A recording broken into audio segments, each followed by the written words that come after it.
Buikema. Thanks, Mayor Attrell.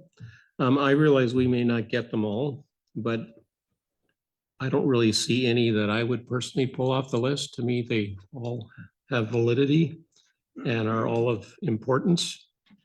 I do agree with you on, I'm not looking for a redeveloped hospital. I'm looking for a new hospital. I've been in there quite a few times in the last few months, and it is an aging building. Thanks, Councillor Buikema. I guess we could kind of leave this with staff for now. I think there were a couple of soil issues as well. So there's the one at the top and then the one partway down. I think it's fourth from the bottom, fifth from the bottom. Also with MOE on levels of arsenic. So I don't know if those can be combined, but maybe not. And of course, staff will do their best at making sense of these, fitting them into the matrix. The other thing might be, as we're working on some of these things through the year, with any luck, a couple of them would become moot before then. That would be lovely if we didn't actually have to go because a positive answer had been received. Councillor Raven. So yeah, just building on that, like one is the timeline for the long-term care facility. I really hope we get that update far before UBCM. But the other question of clarity, so for the South Truck Storm Sewer, I assume that's actually not in the Ministry of Health, just for clarification purposes. Mr. Schroeder. Thank you very much, Mayor. It is under the Ministry of Health correctly. The rationale here is that as a part of the long-term care facility, there are works that will be required, and the town may be able to work with the Ministry of Health and Northern Health Authority to ensure that those works are included in their project in advance. Thanks, Mr. Schroeder, for that. Okay. Beyond talking about them, or I'll come to you, Councillor Patterson. I'm just going to figure out a way through, and perhaps staff have something that they're wanting us to get to that I've missed. It looks like the topics all have validity, and I'll go to Councillor Patterson, but perhaps, or it's here. What is the deadline that we need for these? Do we know yet when the meeting requests go in? It's June-ish. Yes, usually the meeting requests are set for the end of June, last Thursday or Friday of June. Okay, so we have a little bit of time to, work on issues that perhaps will be moot by the time we get to there. And then of course, there'll be the to and fro. And we'll also have a better understanding of the state of affairs by then as well, particularly for items that are big financial tickets. Councillor Patterson. Thank you, Mayor Attrell. I was just triggered thinking about the update on the long-term care facility. If you felt it may be appropriate to put a placeholder, should you not hear back from BC Housing on the, I can't remember the term that we landed on for housing, but the additional housing that will be built adjacent to Town Hall. Thanks, Councillor Patterson. It's the supportive housing. That's what this stuff right here. And can you just, so we've got the update on the supportive housing under the staff list. And then the long-term care under the Ministry of Health. We may well have a bit more information on the long-term care facility by then. There have been a couple of emails that have gone back and forth. And it might be the same with the supportive housing, but for now, I think I'd be comfortable leaving them on the matrix and we can pull them off if we're updated in a way that we think fulfills our needs. We're not very good at taking things off lists. I think staff know that by now. If you give us a long list, we actually just really love it. We like long lists. Okay, last kick at taking things off lists if anybody wants to. I just had a comment. Typically, how many ministers have we met with in the past? It looks like 9 different ministries on this list.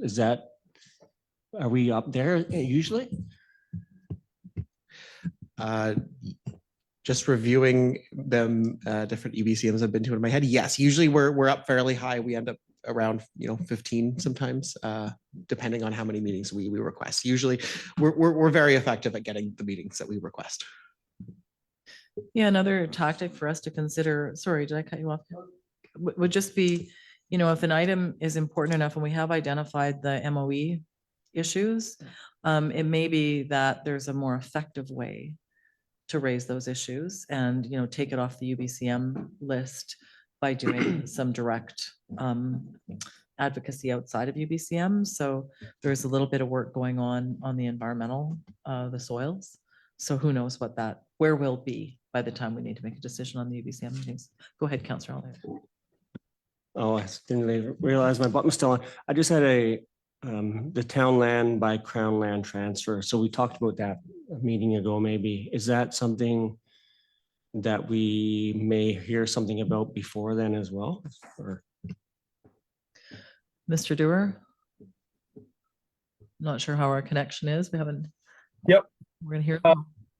So we may know a bit more information by that time. However, I think the intention behind this is just to, you know, keep it on the radar and make sure that we have the proper support as we move through any processes. Okay, thank you. Is that good, Councillor Ollier? yeah, that's high on my priority list there, Okay. that one. Okay. All right, hearing nothing else, I think we're gonna leave the list. And that, I think, includes the agencies, commissions, and corps. Okay.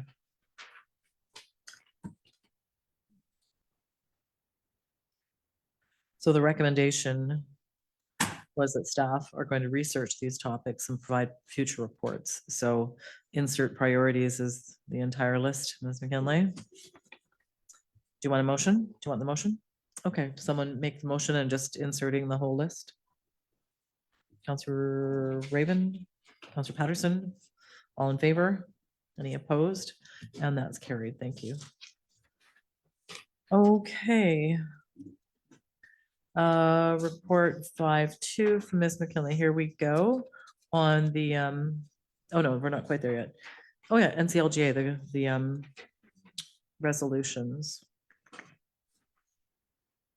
So we can do this a couple of ways. If there's something that you want inserted, or if you have a different priority, and if you support it, we could just get the motion on the floor. And Ms. McKinley is going to adapt the recommendation, just reflecting that we're in committee. So she will do that by just amending them all. You don't have to worry about the language. They'll all say that the committee recommend to council. So she's already got that done. Okay, so this first one, ESS grant funding for capital costs. Councillor Patterson. Yeah, you're moving? Okay, cool. And we don't need a seconder, so all in favor?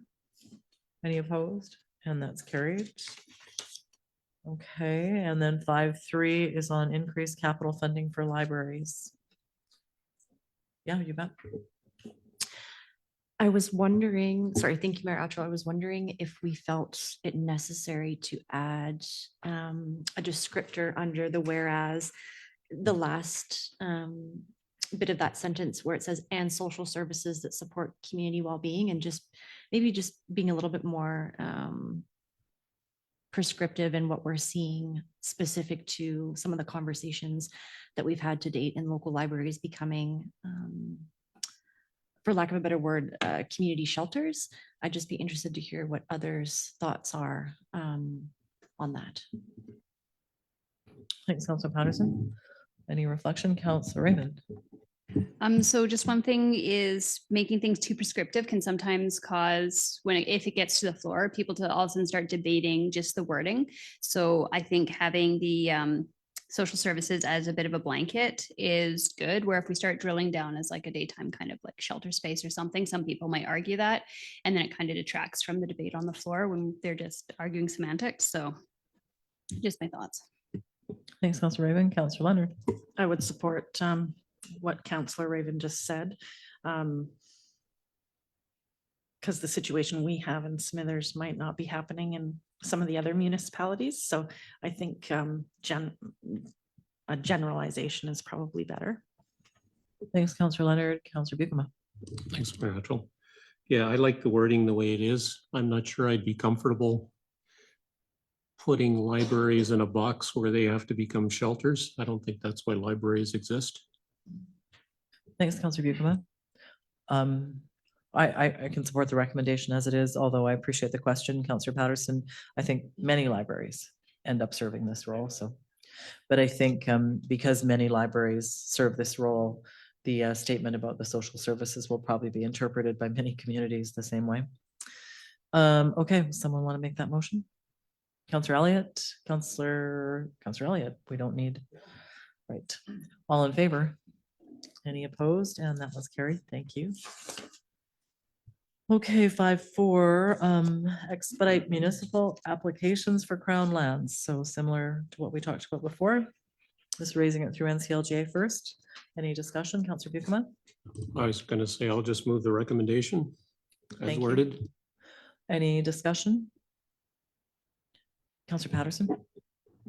Thank you, Mayor Altschul. Just on page 18 of 154, under background, just the second sentence where it says, to address this challenge, Smithers has identified underutilized crown land within its boundaries that could be repurposed for provincially mandated initiatives, such as providing overnight camping spaces for individuals in need of shelter. I was just wondering if someone could provide clarity on that statement of what land specifically we were talking about. I can take a crack at it, or I see Mr. Dewar moving. So I think we're talking about the lands generally off of Alfred Street, if Alfred Street ran all the way to the end. Like kind of snow dump lands, I see the thumbs up. So the lands kind of town side and backside of the snow dump. Does that make sense to you? Do you know where I'm talking about? Yes, Your Worship. I guess I just don't recall us voting on doing that. So maybe I'm just out of the loop. Sorry, just glancing around the table. I think one of the challenges, that we've identified with an encampment in town is an inability to relocate an encampment unless we have another location. And because we're land challenged, if we were able to achieve extra lands within the municipality, we would just have more options. So I think this has been only part of a general conversation. We can't make a decision on any relocation unless we own the land. So this is part of a general push. That's my interpretation, to actually acquire additional land so we'd have more options. Councillor Elliott. Yeah, I think maybe I see where Council Patterson is going, that it does like put a very specific place for the lands that we're asking for. And I agree with what maybe I think you're saying, is that maybe we don't want to pigeonhole ourselves with that land as to that purpose. And yeah, I can see how it can get a little bit murky if we want some crown land and they say, oh, cool, you want to put an encampment on it. I don't know if I want to do that per se. So I don't know if we need to, I don't know what this holds us to as far as decision-making going forward, but for me, crown land would mean we'd get land to build more homes, but. Thanks, Councillor Elliott. The resolution doesn't specify any of that. The background is for us. And there are no motions on the floor to make any land specific to anything because we don't own it. So this actually just gives voice to one of the challenges that we face by having limited public land, Mr. Schroeder. Thank you very much, Mayor. My apologies, but in the form that we've sort of gone with, the report in its entirety would be submitted to NCLGA, and they would be able to take what they would like as the descriptor for the item. Okay, thanks for the clarity. That said, the rest holds. If we were actually able to acquire land, we would be able to determine, or we would have a negotiation that said what we were going to use it for. At that point, council would have a discussion. Is that fair? Okay. Okay. Any other comment? Councillor Bucama? Just a quick comment. If we were to acquire land out towards the end of Alfred and could relocate our homeless encampment there, I would do it in a heartbeat. That's just my feeling about the issue. Thanks, Councillor Bucama. However, we will save that debate for when we have a debate in front of us. For now, let's deal with this resolution. Okay, I don't remember actually if there was a motion. There is for this one? Okay, thank you. Any further discussion? All in favor? Any opposed? And that's carried. Thanks. It's good discussion, folks. Already 5.5, offsite works for affordable housing. At this point, I can say Councillor Ray sends his regrets. If he was here, I think he'd move this motion. Okay. Councillor Raven moves. Any discussion? This one's been a tough one, so that would be very helpful for us if this passed all the way up the chain. Okay, all in favor? Any opposed? And that's carried. 5.6, so this is on lowering financial barriers for community housing. Any discussion? Councillor Patterson moving? Councillor Patterson moves. Any discussion on this one? Not seeing any. All in favor? Opposed, and that's carried. 5.7 on addictions facility. And this one is for information.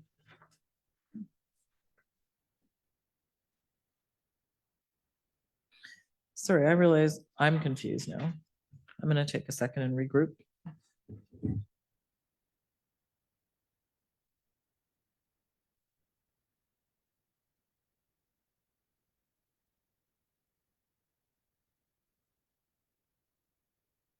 Sorry, I missed the fine print at the end. I'm back in the game. Any discussion on this? Gonna move. So I think in this case. So you're just moving receipt, Mr. Schroeder, you're gonna help here? Thank you. Absolutely, your worship. So the intent behind this one was to inform council of a prior resolution that was made and referred to NCLGA. We did want council to have an opportunity, if they wish, to give staff direction to move forward with another resolution that we could bring forward if that was council's wish, but we wanted to make you aware that there was a previously one filed. Okay, thank you. Councilor Raven. So I just have a question. So this was successfully submitted. Does it actually get revisited by NCLGA at some point, or is it something that just kind of passes? And if it's not dealt with within the first year, it kind of just goes into a file and never gets looked at again? It's a couple of things. In some ways, you're right, that if the resolution is supported by NCLJ and it moves up to UBCM, as many of you know, the resolutions at UBCM can be overwhelming. So some are debated on the floor and some end up being just referred to the executives. This topic is not exclusive to Smithers, and I just can't recall right now what the outcomes of UBCM were. So as I'm thinking, we could rework it and resubmit it. The problem hasn't changed and the push is going to continue. We could find out what our neighbors are doing. There's a little bit of that happening right now too, where communities are calling each other to say, is this your issue? Are you preparing a resolution? Should we just put our weight behind you? So we could receive this for information, which is the motion that Councillor Patterson has made, and then follow up asking staff to do a little bit of follow up with just start. We know, for example, that Terrace and Prince George are going to have the same issues as someone else preparing a resolution, in which case we could just support it. So that's one way, or we could recraft it. And who cares if it's been submitted before, it's been submitted and the problem's still there. So Councillor Raven. I would support reaching out to other municipalities and seeing what they're putting in. There's no point in doing the same legwork twice. And then I do think that resolutions do carry more weight when they have more municipalities on board. But I definitely don't want this issue to fall off our radar either. So I would really like to hear what other municipalities are doing. Okay, so now I'll just look to staff. So we can receive this one for information. And is it advisable then just to have a follow-up motion asking staff to contact our neighboring, at least Terrace and Prince George, to find out if someone else is doing a similar resolution, Mr. Schroeder? Staff can just take that as direction as a follow-up for this. No, I don't think we'll need a motion for that. Okay, perfect. In that case, we'll just vote on the motion unless there's any other comments. All in favor? Any opposed? And that's carried. Okay. Mr. Dewar, I know you know I can see you, but you also know that my eyes are to the table. So if I'm missing you when you want to say something, please feel free to interrupt as well. Okay, good. Okay, I am at 5:08 then, so we're moving on from NCLGA stuff. Again, thanks, Ms. McKinley. That was great. Made that process a lot easier than the way we've tackled it in the past, so thank you for that. Okay, so we're up to 5:08 and Ms. LeBlanc is here. So this is a report on the brand refresh with some examples. And Ms. LeBlanc, I'll turn it to you first if there's anything you wanted to guide us through, and then staff can, or council can provide some feedback. No further comments other than what is in the report, but I'm open to questions. Okay, thank you. Council, any questions or comments? Councillor Patterson. Thank you, Your Worship. I was wondering if it's appropriate to provide comments just outside of picking a specific one, or if you're looking for comments on voting on a one option of the four. At this point, it's open to feedback. Okay, excellent. Thank you, Your Worship. So just thinking about the specific statement that was made on page 28, where it said the town's brand is more than a logo or slogan, but represents perceptions and feelings within the community. That's sort of the lens that I took when I provided these comments. So I'm just going to scroll through, pardon me, just to the very last one. So I picked on option one, just to say that the reason why I liked option one is the mountain actually looks like a Hudson Bay Mountain, and suggest changing the mountains to the colors in option four, because my next comment is to match the colors the same as the river and the greenery in option four. And the reason why I mentioned that, it was just thinking again about how much our forests and our water means to our community. And I like that number four features both, if that makes sense. And then adding the salmon from option two to option one, just given the cultural significance of salmon to the Wet'suwet'en peoples and other local First Nations. And then the only other comment I had, because I recognize option three was the preferred one of staff, was just that that slogan, Town of Smithers, a town for all seasons. I quite like that when we say Smithers, a town for all seasons, but found that saying the town twice was a bit repetitive. So just something for consideration. That's all from me. Thank you. Thanks, Councillor Patterson. Anyone else? Councillor Raven. I'm going to be echoing actually the same comment. I actually have used the first mountain in the third one because I do like having the river and the land. I'm not opposed to option three. I just found it a lot of yellow. Councillor Leonard. Yeah, my favorites were option one and option three as well.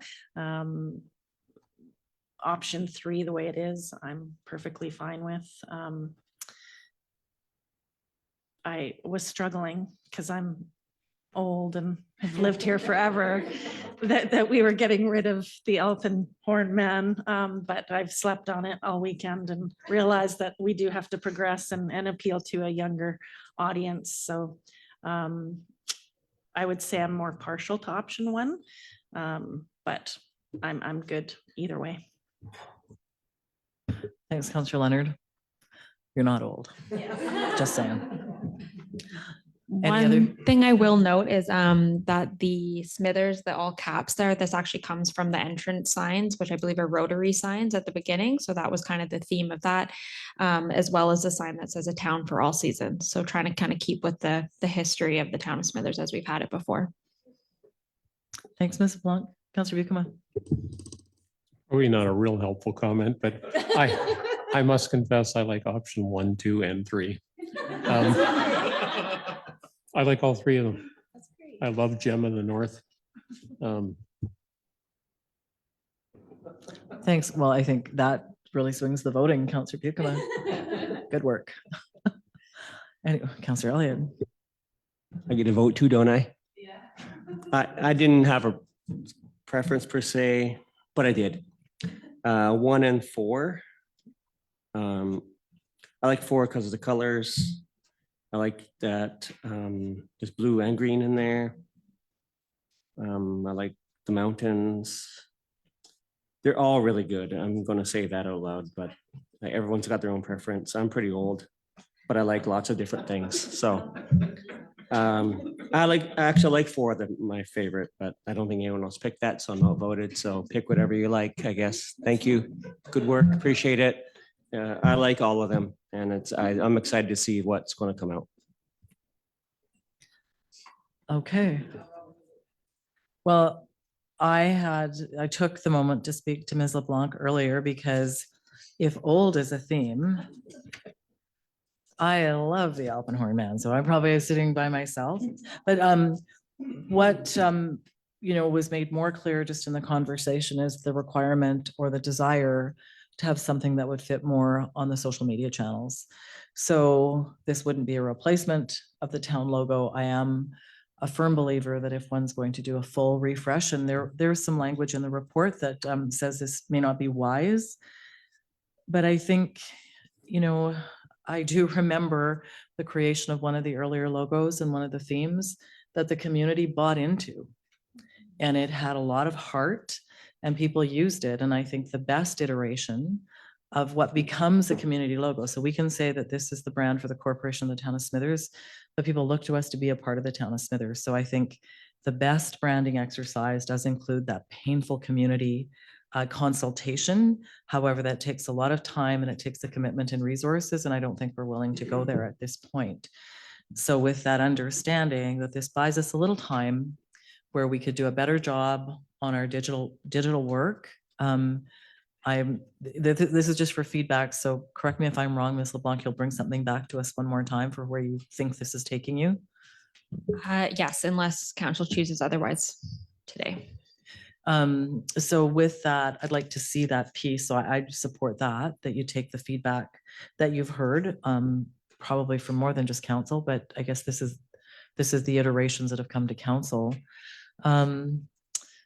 Because I've got to say one thing about all of these marks. I mean, they're going to fit nicely into the digital use that is identified for them.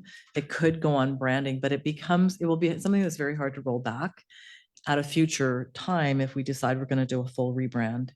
And we know that I'm hopeful that we'll be able to support Mr. Lawrence in his desire to redo the banners and things. So we're going to roll this out bit by bit. It will become the de facto mark. And so while we may think right now we're using something for digital only, we need something to put up. And we need to just understand that staff, if they're going to get new banners, if they're going to do things, they're going to use the mark. So we're starting to roll something out. And if we don't intend to roll it out, we should be very clear.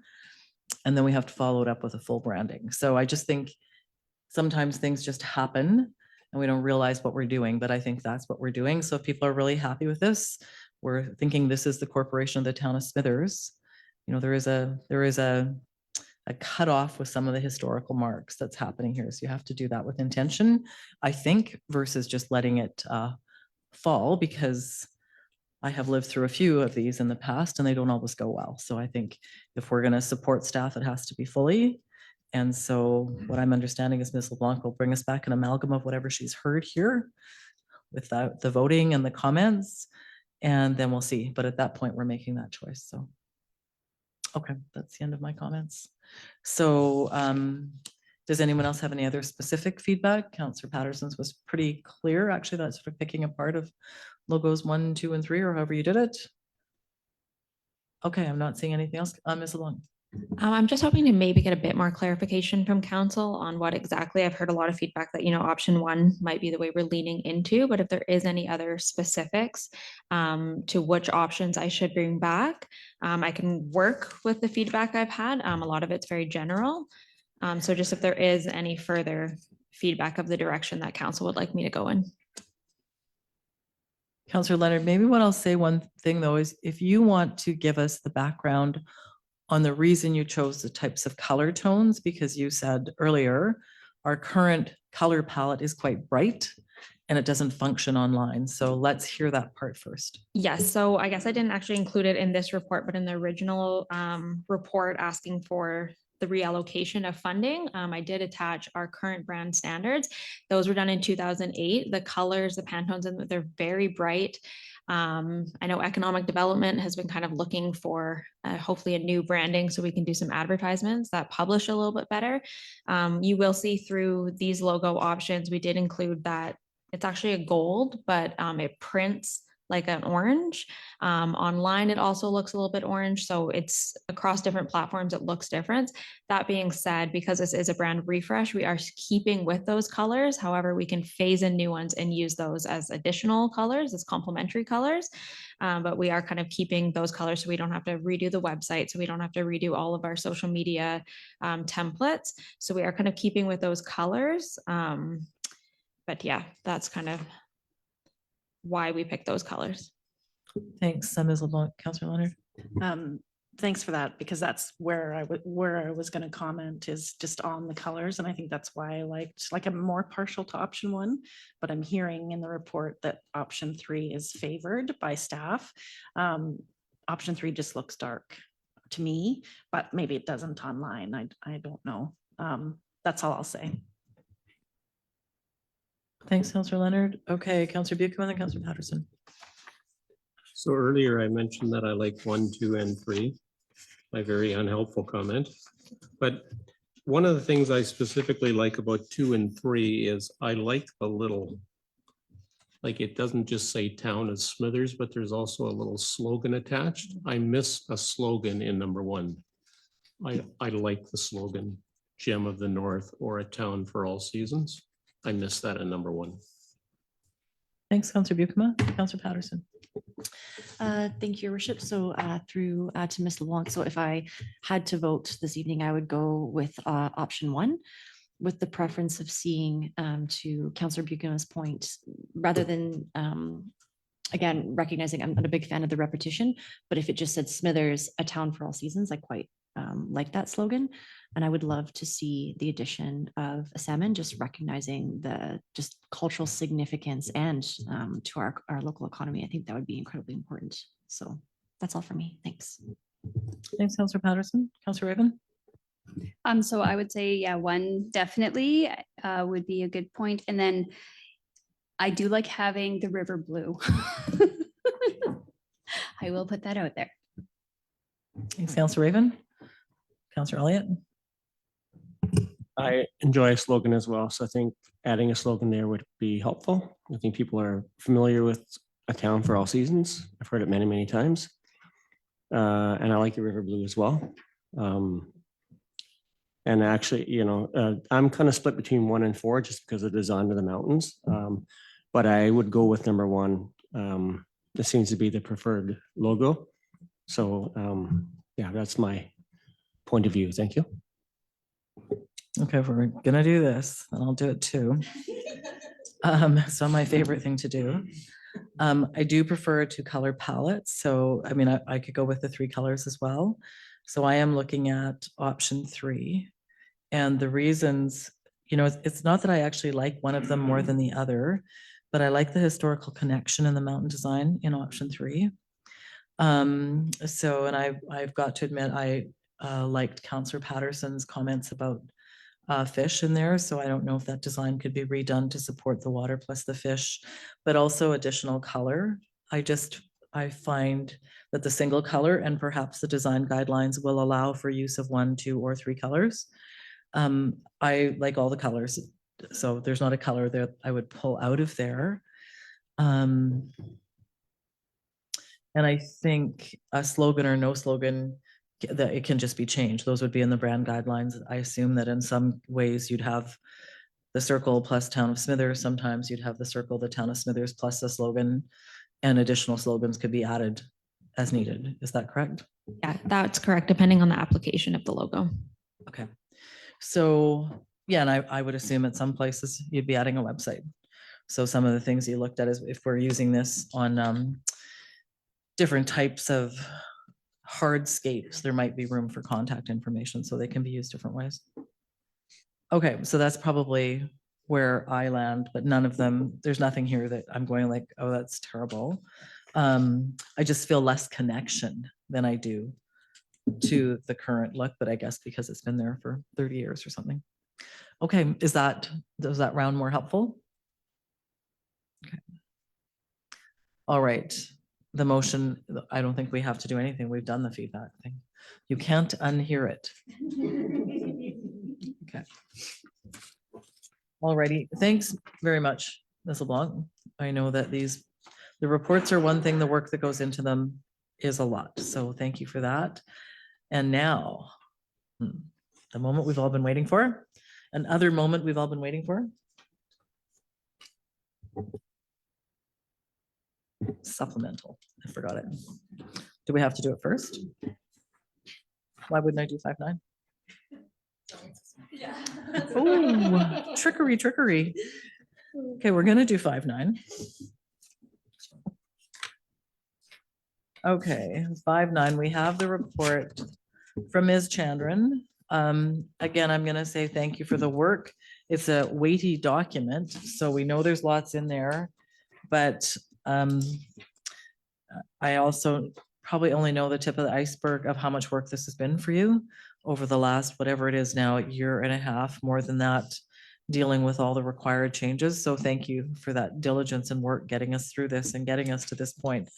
So Ms. Chandran, Mr. Allen, if you have any opening comments, then maybe what I'll do is I'll see if council have any direct questions, and then I'd ask either Mr. Allen or Ms. Chandran to at least guide us through the most significant changes, if that works for everyone as a process. Okay, I don't see any hands, so I'm going your way. Mr. Allen, Ms. Chandran. Good evening to the mayor and council. This was a surprise. This is a surprise presentation from my end, so there'll be mistakes. Please pardon me. So, as we all know, the official community plan, it shapes the community's shared vision on where we want to go as a community on various themes.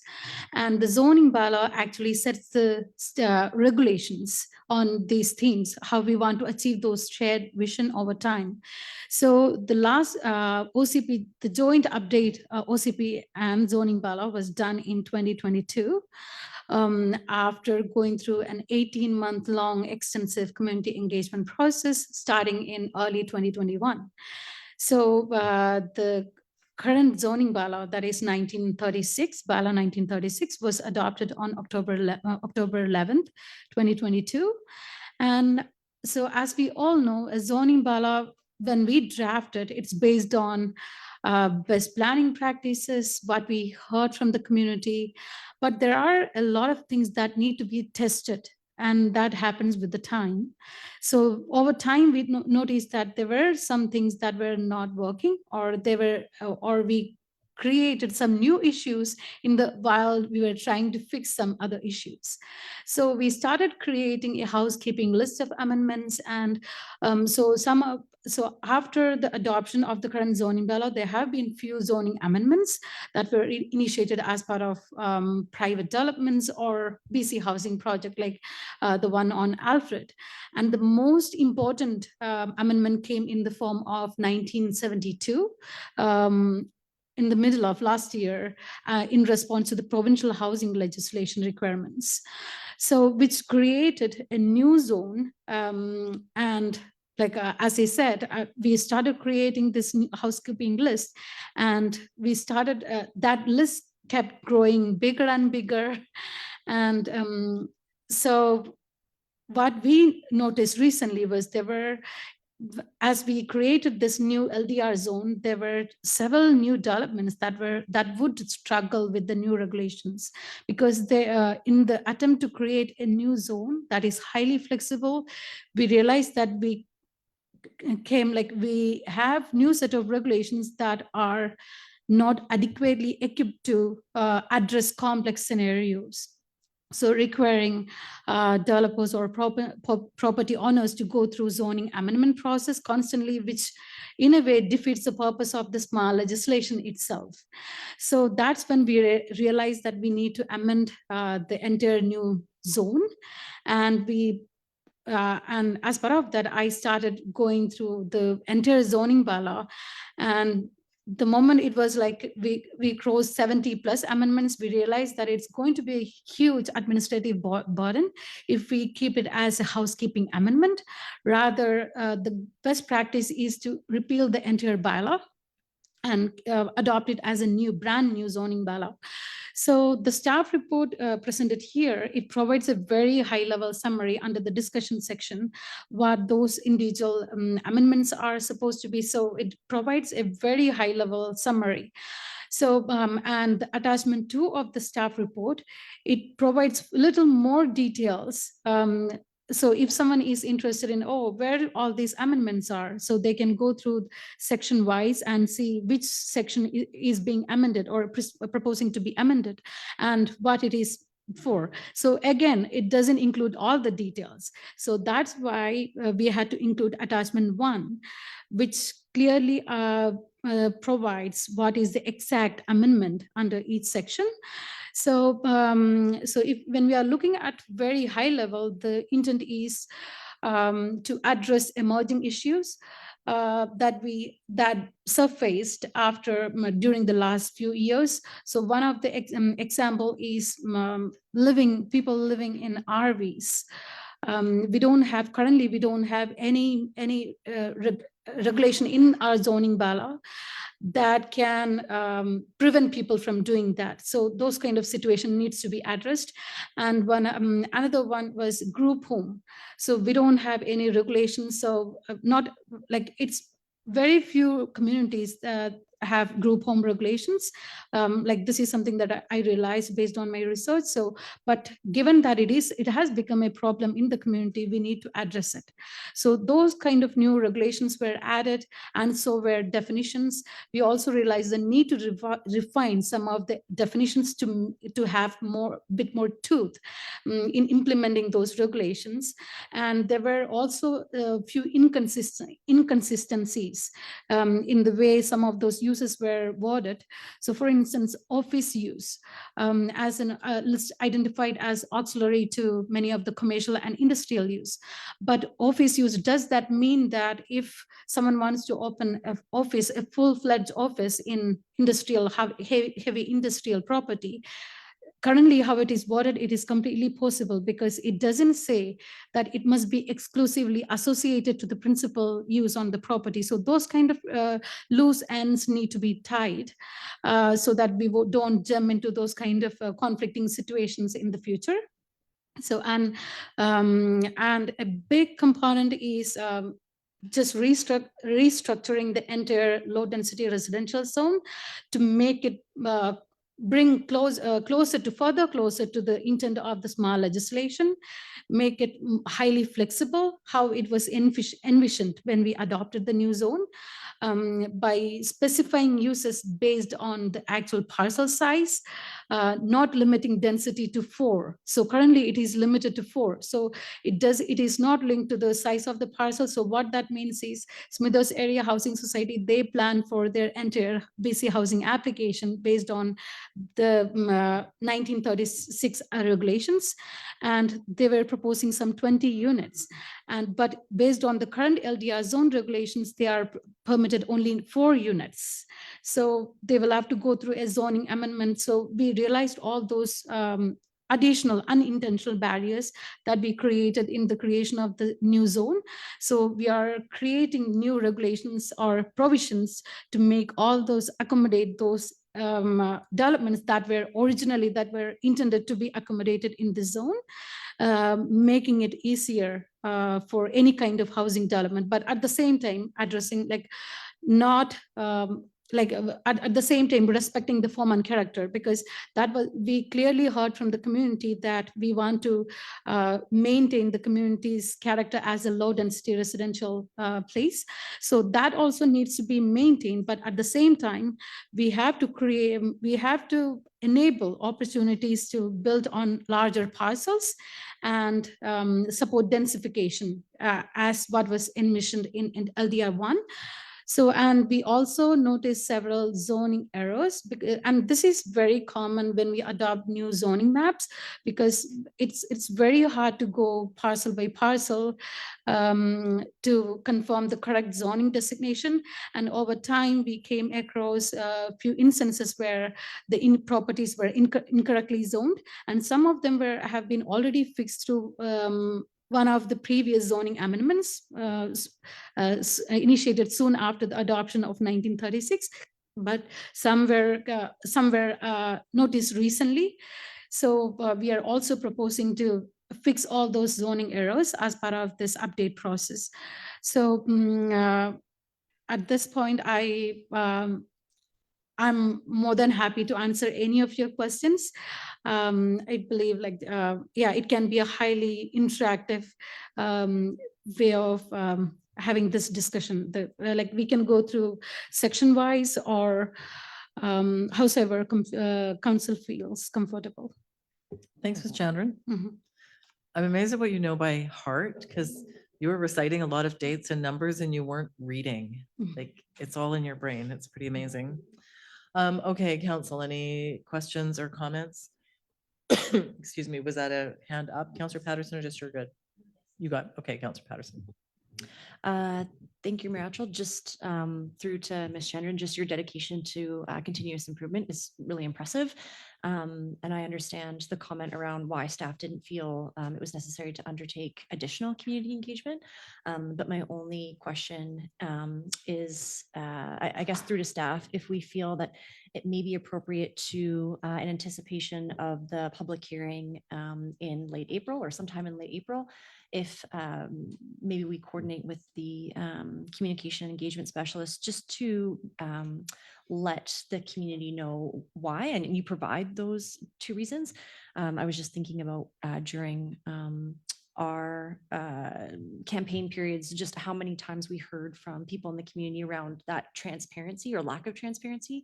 So recognizing a lot of people are likely not going to read this agenda or understand why, if maybe we could just in preparation for that public hearing, let people know. Because it's, yeah, it's obviously a lot of work that went into this. And I think the points that you provided at a high level are excellent. So yeah, nothing more. Thank you. Thanks, Councillor Patterson. Anyone else? I had a couple. See if I can remember what my notes mean. So I am on page 110 of 154. So this is under C1A downtown commercial zone. Since I'm on a paper copy, I just don't know if we're looking at the same numbers. So I'm looking at the map of the C1A downtown and the overlay. That's where I was. But actually probably doesn't matter. Like there's the reference there to auxiliary uses of the short-term rental.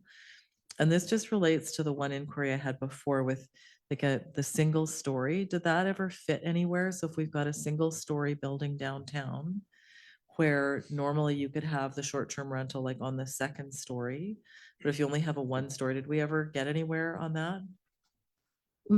Thank you to Mayor Atchell.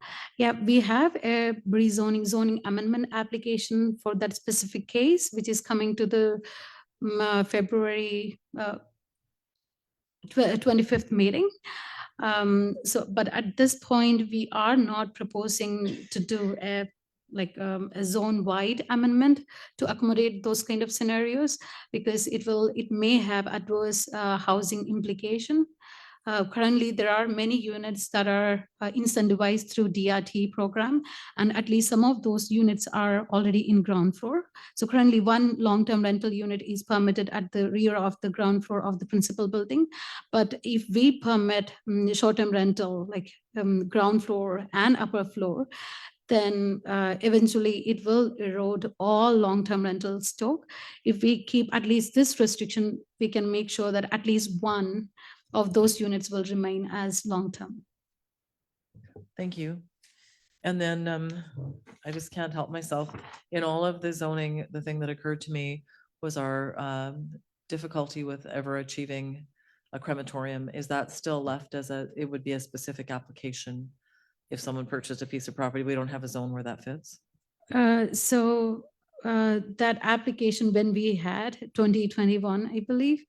So as we all know, like it had a lot of challenges because it was not specific for a specific property. It included all the C1 industrial public use zones. So it was mainly like, yeah, we had a lot of challenges approving or supporting something like that. And also staff supported that as an auxiliary use after doing a lot of research. But what the applicant wanted was to permit it as a permitted principal use. So what I would suggest is, given that those kind of uses doesn't like happen very often in communities, those kind of requests are considered on a case by case basis and depending on the details available at that point. Okay, thanks for that. Okay, any other feedback? I think that's it then. Unless we've missed something, but you just asked for feedback, so there wasn't a whole lot. Ms. Chandran. Yeah, thank you to Mayor Atwell. Yeah, it will be, I'm very interested in hearing like if you have any specific questions on some of the changes proposed based on attachment 2. I know going through the attachment 1 is pretty hard, but if you had any specific questions in mind after going through attachment 2, any changes proposed to any specific zone? Councillor Leonard. I'll just jump in and say that I appreciate that it was a lot of work to do this and it's very thorough and I don't have any proposed changes. I did read through the 91-page document and you know, you support the changes with what's happened over the last couple of years and it's easily supportable. Thank you. Thanks, Councillor Leonard. Anyone else? I'm sorry. Yeah, I went through as well the short document and the long document as much as I could, trying to read like all the red things. But I think it appeared that there were good reasons for the things that were done. And I think the process that you outlined where you folks looked at it for a while, gathered up all the issues, figured out how to fix them, and then you're bringing it to us. I don't have a reason, like there was nothing in there that, except those questions of curiosity, I don't have a reason. And some of the changes are recent enough that I remember the discussions at the table, mobile vending, for example, right? So yeah, I don't have anything else to add. I wish I kind of feel like I should, but I don't. Mm. I think you're good to go. Mr. Allen. Yeah, thank you, Mayor. I just wanted to add, in addition to Ms. Chandran's incredible amount of work on this amendment or new zone, really, or sorry, new bylaw, that we also did through operating funds have the same consultant that worked with the rewrite of the OCP and zoning bylaw to review all our proposed amendments and give us feedback in bringing this to you tonight. Thanks, Mr. Allen. Yeah, it's one of the things that's harder for council. We rely on the technical expertise deep within the workings of, you know, town hall, works yard, arenas, airport, where there's so much detailed knowledge. And when we get something like this, I mean, I've had reason in the past to look deep into the zoning bylaws for something I was doing or curious about. And mostly it makes sense when you look at it. Even, you know, sometimes we don't like what we find when we look at it, but that's different than it not making sense when you look at it. So yeah, I think lots of work and much appreciated. So we'll see it again, whatever the date was, in a couple of months. But thank you. Okay. Now, the supplemental. Okay, we had one item in the supplemental. And this came, thanks to staff for considering it. I met with a couple of folks from the Association of Mineral Exploration yesterday who said they were trying to get themselves in the game of asking communities for support. And I just said we were doing resolutions tonight. So send it to staff and we'd see what council thought. So I don't have any particular opinion at this point, but here they are. The other part of the conversation, I would say though, is when we talked generally about community support for projects, said, you know, every project on its own, but as a council, we're interested in making sure that companies are aware of the RBA and supportive of our initiatives to make sure that we get enough support as local governments to create the communities that people want. So we did have that, but at a very, you know, not in a detailed way. So anyway, we have this here for your thoughts or comments. If anyone has any, Councillor Buikema. I very much like the spirit of this document.